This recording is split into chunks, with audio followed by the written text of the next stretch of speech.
দিনটা ছিল ১০ই এপ্রিল আর সেদিন ছিল আমাদের সকলের প্রিয় ক্যাপ্টেন বাপ্পাদার জন্মদিন।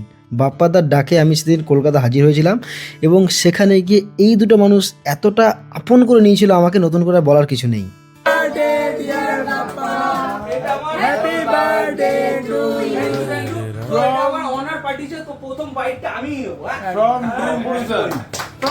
এরপর দাদা একে একে সকল কেক কাটলো এবং আমাদের সকলকে কেক খাইয়ে দিল। আমরা জমিয়ে মজা করছিলাম এবং কেক কাটিং পর্ব শেষ হওয়ার পরই আমরা চলে গেলাম বাপ্পাদা বাড়ির ছাদে, কারণ সেখানে গ্র্যান্ড সেলিব্রেশন আয়োজন করা হয়েছে, মানে ভুড়ি ভোজ।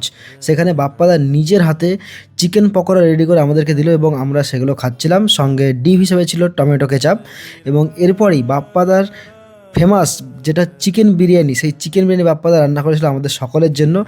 আর এই চিকেন বিরিয়ানির স্বাদ কেমন হয়েছিল, এই উত্তরটা যদি এক কথায় বলতে হয় তাহলে অতুলনীয় বা অসাধারণ।